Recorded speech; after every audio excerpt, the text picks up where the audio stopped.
तो है guys, welcome back to my YouTube channel. तो लेकर आ गया हूँ स्वेलो स्टार नेक्स्ट नॉवल के एपिसोड नंबर 73 को लेकर। तो चलिए शुरू करते हैं। तो जैसा कि हमने पिछले एपिसोड में देखा कि यहाँ पे मोरोसा ने ब्रेक थ्रू कर लिया होता है और साथ में लू फेंग ने मोरोसा को कहा होता है कि चल अब नाच के दिखा, और उसके सारे मूव्स को कॉपी करना शुरू कर दिया होता है। अब देखो ऐसा तो लू फेंग करेगा ही, क्योंकि उसके सामने गॉड किंग मौजूद है, तो उससे सीखने को लू फेंग को बहुत कुछ मिलेगा। अब लू फेंग उन टेक्निक से अपने विल और सोल पावर को मजबूत कर देता है, जिसको देखकर मोरोसा भी कहता है कि आपके सोल और विल पावर तो बहुत ज़्यादा है, इसको कंट्रोल करने से ही किसी की बॉडी बहुत ही प्रेशराइज फील करने लगेगी। अब देखो लू फेंग ने व्हाइट रिवर को कंट्रोल किया था, जिसकी पावर 113 बिलियन जितनी होती है, और यहाँ पे लू फेंग आराम से किसी भी केओस वाले पिग बैंग्स को इससे भी मार सकता है। और यहाँ पे 100 बिलियन व्हाइट रिवर से, तो आखिर ये कितना ही स्ट्रांग होगा। अब लू फेंग भी इसको देखकर प्रेशराइज महसूस करता है, यहाँ तक कि मोरोसा भी अपने मास्टर की तरफ देखकर पूरी तरह से हैरान हो जाता है, क्योंकि यहाँ पे उसके मास्टर ने किसी नॉर्मल पावर को नहीं बल्कि बहुत ही पावरफुल टेक्निक को मास्टर किया होता है। दिखाया जाता है कि उसी वक्त लू फेंग ने अपने 100 बिलियन वाइट रिवर्स को यूनाइटेड कर लिया होता है। उसके चारों तरफ कई सारे रिवर्स फ्लो करने लगते हैं। समझ होता है बहता हुआ पानी को लू फेंग कंट्रोल कर रहा था, यहाँ तक कि गॉड किंग वेपन्स को भी क्यों ना मास्टर कर ले, वो भी इतनी ज़्यादा एरिया को इन्फ्लुएंस नहीं कर सकते हैं। यहाँ पे लू फेंग इन सबको कर रहा था, लेकिन तभी लू फेंग मोरोसा की तरफ देखता है और कहता है कि क्या हुआ। अब मोरोसा भी लू फेंग की तरफ देख रहा था और उसे भी थोड़ा सा प्रेशराइज महसूस हो रहा था। अब वो एक सेक्टर बीस्ट बनना था जो कि गॉड किंग लेवल्स पे आ चुका होता है। अब उसने भी अपने 8 माइनर ब्रांचेज ऑफ डिस्ट्रक्शन को मास्टर कर रखा था, वो उसकी पावर के बारे में अच्छे से जानता था, लेकिन फिर भी वो लू फेंग को देखकर ऐसा लग रहा था कि वो उसके प्रेशर में दबा जा रहा था। और मोरोसा भी लू फेंग की तरफ देखकर कहता है कि एक केओस रियल्म ट्रांसेंडेंट बीइंग इतना ज़्यादा स्ट्रॉन्ग कैसे हो सकता है, क्योंकि मोरोसा भी एक समय पे केओस रियल्म ट्रांसेंडेंट में आ चुका था, लेकिन तब भी उसकी इतनी पावर नहीं थी जब लू फेंग अभी के दौरान है। और ये देखकर वो पूरी तरह से हैरान हो जाता है और लू फेंग कहता है कि अभी के फिलहाल तुम जा सकते हो, मुझे कॉम्प्रिहेंड करना है। जिसके बाद वो स्टार टावर के दूसरे लेयर में मोरोसा को भेज देता है। अब लू फेंग अपने रिसर्च को जारी रखता है, जिसकी बकवास को हम लोग नहीं बात करेंगे, क्योंकि यहाँ पे लू फेंग उन्हीं सब बातों को दोहराने की बात कर रहा है। अब लू फेंग इसी के साथ अपने उसी क्लोन टेक्निक को भी बनाने की कोशिश करने लगता है, ताकि वो भी अपने उस सेंट सुयान की तरह अपने क्लोन को भी क्रिएट कर सके, ताकि उसकी फाइट में बहुत ज़्यादा मदद कर सके। अब लू फेंग वाइट रिवर्स की पावर्स को भी यूज़ कर रहा होता है, और वहाँ पे वो वाइट रिवर स्टार टावर के अंदर अपीयर होता है, और ये यहाँ पे लू फेंग उसको केज की तरह भी यूज कर सकता है, ताकि वो किसी को वहां से जाने दे। लू फेंग अपने क्लोन्स को भी बनाता है, जहाँ पे वो 2 क्लोन्स बनाता है स्टार टावर के अंदर ही। अब देखो उन क्लोन्स की पावर अच्छी खासा होता है, जो कि आगे चल के हमें पता चलेगी कि ये कितने कैपेबल हैं। जिनमें से एक क्लोन तो चू कैपिटल की तरफ जाती है और दूसरा क्लोन ह्यूआंग सिटी में जाती है। लू फेंग भी स्ट्रीम ऑफ लाइट बन के अपने चू कैपिटल की तरफ निकल पड़ता है। लू फेंग को रियलाइज होता है कि ये 8 in 1 फॉर्म ये गॉड किंग लेवल टेक्निक जितनी पावरफुल मानी जा सकती है, और यहाँ पे लू फेंग ने अभी से ही इतने पावरफुल मूव्स को बना लिए होते हैं, जहाँ पे लू फेंग कहता है कि इससे तो मैं किसी को भी बड़ी आसानी से मार सकता हूँ और किसी को भी अच्छे से प्रेशराइज महसूस करा सकता हूँ, और मेरी जो करेंट टेक्निक से वो सभी गॉड किंग लेवल्स की कंसिडर किया जा सकता है। प्रीवियसली लू फेंग ने अपने परफेक्ट गॉडली बॉडी और extremely strong will power yin and yang particle transformation की मदद से फाइट करने की कोशिश की होती है, लेकिन जबकि उसके पास वाइट रिवर फॉर्म्स आ चुकी हैं, तो वो कई सारे अंडरग्राउंड मेथड्स को यूज कर सकता है, जिसके बाद लू फेंग चू कैपिटल में अपने रेसिडेंस के पास आ जाता है। अब लू फेंग सोचता है कि प्रीवियस जो क्लोन था वो चू कैपिटल में था, और ये जो क्लोन फॉर्म हुआ है वो यहाँ पे 100 मिलियन वाइट रिवर्स को गैदर करने के बाद हुआ, और इसने मेरी कुछ डिवाइन पावर रिजर्व्स भी मौजूद हैं। और लू फेंग अपने जब शॉर्ट टेक्निक्स को यूज़ करेगा तो इसकी जो रेंज है वो बहुत ही पावरफुल हो जाएगी। फिर हमें सीन चेंज कर यू नेशन के ह्यूआंग सिटी का सीन दिखाया जाता है, जहाँ पे लू फेंग ने अपने दूसरे क्लोन को भेजा होता है। उसमें लू फेंग ने अपने सिर्फ 100 मिलियन वाइट यूनिवर्स की पावर्स को मिलाया होता है। वहीं पे लू फेंग ने अपने दूसरे क्लोन में बिलियंस की पावर्स को यूज़ किया होता है। अब देखो ह्यूआंग सिटी थोड़ा सा कंपैरेटिवली वीक होता है, इसलिए उसने अपने ज़्यादा पावर्स को इसके अंदर नहीं डाला होता है। जिसके बाद वो कहता है कि ये मेरा सिटी है, तो चलो मैं अपने एक क्लोन को इसी सिटी के पास रखूँगा। जिसके बाद लू फेंग जल्दी से सिटी लॉर्ड बेंसन के पास आ जाता है और वो अपने डिवाइन पावर अवतार को रीटेक करता है।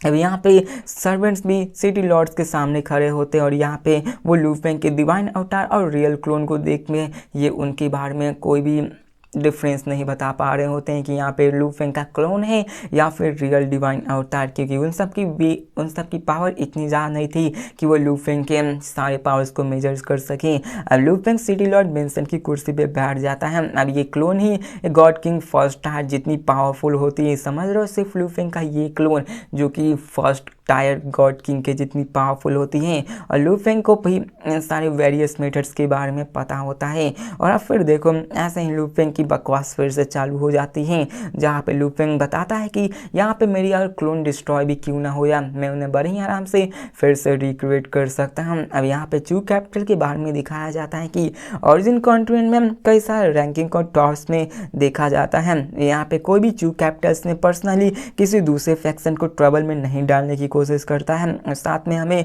वहाँ के चू कैपिटल का सीन दिखाया जाता है, जहाँ पे कई सारे बंदे होते हैं। वहाँ पे हमें black scale eternal true God को दिखाया जाता है, जो कहता है कि सब लोग यहाँ पे हम तुम सबको इंट्रोड्यूस कराते हैं मार्कस चू चैंग, जो कि यहाँ पे तुम सब उनके डिस्पल बनने वाले हो। तो ये जानकर वो सभी बहुत ज़्यादा खुश हो जाते हैं। अब देखो वो सब यहाँ पे आर्मी की तरह समझ पैरेड की तरह खड़ा होते हैं और साथ में उन सब के अंदर लू फेंग का इल्यूजनरी क्लोन भी शामिल होता है। और इल्यूजनरी क्लोन से लू फेंग ने यहाँ पे आ गया होता है, उन समय मिल गया होता है और यहाँ पे उन सारे ऑर्डिनरी फोर्सेस को ज्वाइन कर लिया होता है। अब देखो लू फेंग की जो इल्यूजनरी क्लोन होती है उसके स्ट्रेंथ की 30% पावर को होल्ड करती है। और यहाँ पे कोई भी लू फेंग के इल्यूजनरी क्लोन को देखकर ये बता नहीं सकता कि वो लू फेंग है, क्योंकि यहाँ पे लू फेंग की क्लोन पूरी तरह से अपने आइडेंटिटी को कवर अप कर सकती है। जिसके बाद वहाँ पे इटर्नल ट्रू गॉड लू फेंग की तरफ देखकर कहता है युआन की तुमने यहाँ पे God king level inheritance illusion lineage को ले लिया और यहाँ पे इटर्नल ट्रू गॉड को ऐसी इनहेरिटेंस मिल पाना बहुत ही मुश्किल है, लेकिन मार्कस चू चैंग चाहे तो वो आराम से तुम्हें गॉड किंग लेवल इनहेरिटेंस दे सकते हैं। अब देखो उनको पता नहीं होता कि ये लू फेंग है, इसलिए वो यहाँ पे उससे ऐसी बातें कर रहे होते हैं। अब वहाँ पे वो ऐसे ही बातें कर रहे होते सब चीज़ के बारे में। और वो ये भी बताता है कि मार्कस चू चैंग यहाँ पे कंपटीशन करवाने वाले हैं फर्स्ट क्लास मार्कस में, ताकि वो अपने अंदर में सब ऑर्डिनेंस को ज्वाइन करा सके। ये ट्रायल्स लेने वाले हैं। तो यहाँ पे समझ लो तो वो ऐसी ही बातें कर रहे होते हैं जो कि साइड कैरेक्टर की बातें हैं और ये बहुत ही लंबी चलने वाली है। ऐसा समझ लो कि वहाँ पे मास्टर चू चैंग वहाँ पे कंपटीशन करवा रहे हैं ताकि वो भी अपने लिए सारे बंदों को चूज कर सके। अब लू फेंग भी वहीं पे होता है और वहीं पे सारी चीज़ों को देख रहा होता है और हमें लू फेंग की पावर्स के बारे में बताया जाता है जो कि बहुत ज़्यादा बढ़ चुकी होती है। ज़्यादा मैं डीप में डिस्कस नहीं करूँगा क्योंकि हमने लू फेंग की पावर को अभी जान लिया और असली पावर लू फेंग का तो हमें फाइट के दौरान ही पता चलेगा। और फिर ऐसे ही टाइम बीतने चलते हैं और लू फेंग उन्हीं के अंदर होता है, कोई भी उसको पहचान नहीं पाता है। यहाँ पे लू फेंग कहता है कि यहाँ पे अभी मुझे जल्दबाजी नहीं करनी है, मुझे गॉड किंग बनने के लिए अपने पावर को स्लोली एक्यूमुलेट करनी होगी। और एक ही झटके में आधा ईरा पास हो चुका होता है। यहाँ पे ब्लड स्पिरिट स्टार के इरप्शन के बाद आधा ईरा पास हो गया होता है और यहाँ पे ब्लड स्पिरिट स्टार भी बहुत ही लंबे अरसे से शांत बैठा हुआ होता है। फिर हमें मैसिव सिटी लॉर्ड ह्यूआन फेंग को दिखाया जाता है जो कि ब्लड स्पिरिट स्टार में से आए हुए होते हैं। वो भी हंसते हुए कहते हैं कि लगता है फिर से यहाँ पे इरप्शन होने वाला है, यहाँ पे फिर से इरप्ट होने वाला था ताकि वहाँ पे ब्लड स्पिरिट स्टार को फिर से लिया जा सके। अब देखो यूंजिया प्लेस के मास्टर भी आ चुके होते हैं ताकि वो भी इस कंपटीशन में शामिल होकर उन सारे फ्रूट्स को ले सकें और सब लोग आए हुए होते हैं। और साथ में हमें लू फेंग को भी दिखाया जाता है जो कि यहाँ पे आया होता है। और अब फिर हमें दिखाया जाता है कि वो सब ऐसे से ही खड़े होते, लेकिन तभी उन्हें पता चलता है कि यहाँ तो लुओ है आया हुआ है, वो भी हम सबसे कम्पिटिट करने के लिए आया होता है, जिसको जानकर सिटी लॉर्ड वांग फेंग की आंखें गुस्से से भर जाती हैं कि आखिरकार तुम्हारी हिम्मत कैसे हुई यहाँ पे आने के लिए। यहाँ पे वो लोग कहते हैं कि चलो हम लोग तुम्हारे लिए गिफ्ट भी लाए होते हैं। अब लू फेंग कहता है कि सिटी लॉर्ड वांग फेंग, और वो उसकी तरफ घूर कर देखने लगता है। और लू फेंग सीक्रेटली कहता है कि केओस रियलम ट्रांसेंडेंट जो कि अपने प्राइमोडियल केओस ब्लड लाइन को अपने आप में कल्टिवेट करते हैं, उनकी पावर तो सच में ज़्यादा होती है। अब देखो सिटी लॉर्ड के साथ और भी बंदे मौजूद होते हैं, जैसे युआनजू, लिटिल सैंड्स, और यहाँ पे दूसरे बंदे भी होते हैं जो कि देख के कहते हैं कि यहाँ पे हमारा और आपका लुओ हे से पुराना मसला है, और मेरे मुताबिक हम दोनों को भी मिलके उससे निपटना चाहिए, ताकि हम ये कर सके कि उसे एक भी ब्लड स्पिरिट गोल्डन पेड़ न मिल सके। अब देखो वहाँ पे युआनजे, लिटिल सेंट और सिटी लॉर्ड हुआंग फेंग भी लू फेंग से 2v1 करने वाले होते हैं।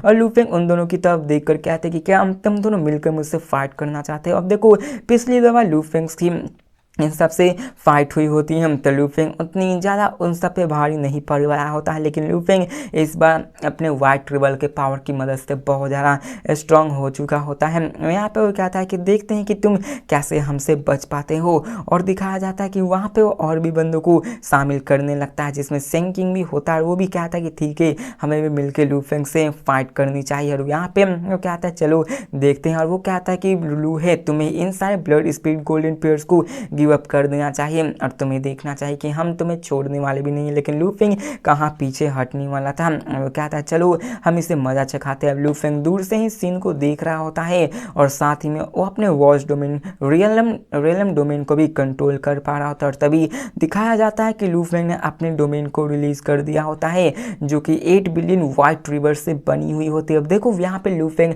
अपने व्हाइट रिवर जो कि टेक्निक को सीखा होता है, उसकी टेक्निक को यूज कर रहा था, और यहाँ पे हमें पता चलेगा कि आखिर ये टेक्निक कितनी ज़्यादा पावरफुल। और दिखाया जाता है जैसे लू फेंग 8 बिलियन व्हाइट रिवर्स को यूज करता है, वहाँ पे पूरी तरह से एक डोमेन सा बन जाता है और उसको घेर लेता है, और यहाँ पे सब चीज़ जितने भी बंदे होते हैं सबको ट्रैप कर लेता है। युंजिया पैलेस मास्टर जो कि इस जार को देखकर कहते हैं कि आखिर चल क्या रहा है, ये वर्ल्ड तो मेरी डार्क मैंसन से भी ज़्यादा बड़ी लग रही है। अब देखो यहाँ पे स्पीड स्टार सेंट भी आए हुए होते हैं, जो कि इस देश को देखकर हैरान हो जाते हैं और कहते हैं कि आखिर कैसे हो सकती है, ये मेरे इंटरनल वर्ल्ड को भी कम्प्लीटली आइसोलेट कर दिया होता है। अब देखो स्पीड स्टार सेंट तो लू फेंग का पहले से ही दुश्मनी हो चुका था, क्योंकि यहाँ पे उसने उसकी मदद नहीं की थी, बल्कि उसके बीच में आने की अड़चन डाली होती, जिसके कारण वो ज़्यादा ब्लड स्पिरिट नहीं ले पाया होता है। तो यहाँ पे लू फेंग तो इसको भी नहीं छोड़ने वाला था। अब सारे लोग देखकर हैरान हो गए होते हैं, क्योंकि वो सब भी अपने इनर रियलम वर्ल्ड को